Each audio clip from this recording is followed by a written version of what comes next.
If Christians in North Korea are found possessing a Bible, they face the death penalty, and family members, including children, are sentenced to life imprisonment, reveals a report by the U.S. State Department, which includes an incident where a 2-year-old child was sentenced to life in a prison camp after his parents were caught with a Bible.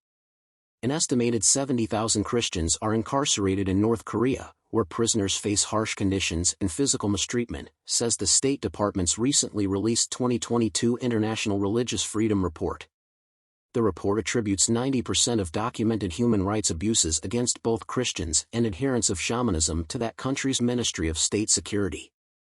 It cites Korea Future, a non-profit organization working on human rights in North Korea, as saying that the North Korean government engages in severe persecution of individuals who practice religious rituals, own religious items, or associate with religious individuals, with punishments ranging from arrest and detention to torture, forced labor, deportation and denial of the right to life. A 2021 report by the organization, which includes interviews with 151 Christian women, shows rampant abuse of religious freedoms, with forced labor, sexual violence, arbitrary detention, torture and deportation being the most common forms of maltreatment.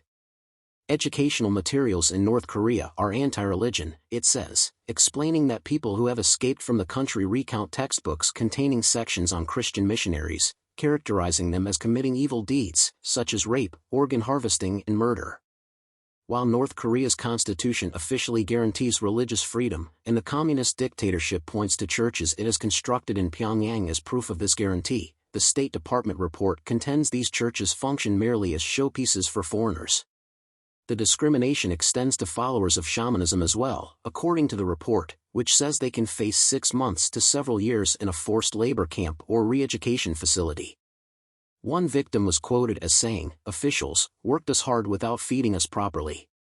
I suffered from malnutrition and was sure I would not survive.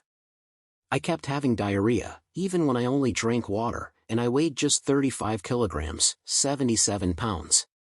Today I weigh 60 kilograms, 132 pounds, so I was like a skeleton back then." Others described or showed signs of being beaten, ingesting contaminated food, being forced into uncomfortable positions for long periods of time, and receiving verbal abuse. For Christians, the report points out, the sentences are significantly more severe, ranging from 15 years to life in prison. One case involved the 2009 arrest of a family based on their religious practices and possession of a Bible.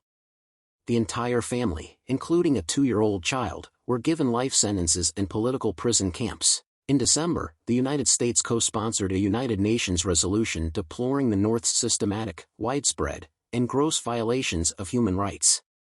The resolution expressed significant concern about abuses, including summary executions of individuals exercising their freedom of religion or belief.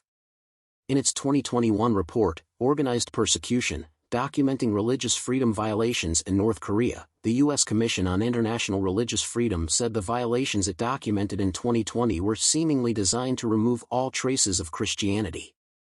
The campaign to exterminate all Christian adherents in institutions in North Korea has been brutally effective, and continues through the work of the Ministry of State Security, networks of informants that stretch into China, the presence of no-exit political prison camps, executions, and an educational and organizational system that deters adherents through schools, workplaces, and neighborhoods, said the report, which was based on interviews of survivors, witnesses, and perpetrators of religious freedom violations in 2020 and 2021.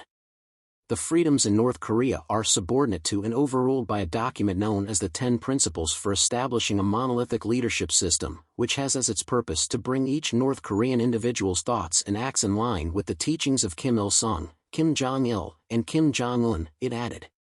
For years, North Korea has ranked as the worst country globally when it comes to Christian persecution on Open Doors USA's World Watch list. Being discovered as a Christian is a death sentence in North Korea, says Open Doors USA, adding, if you aren't killed instantly, you will be taken to a labor camp as a political criminal.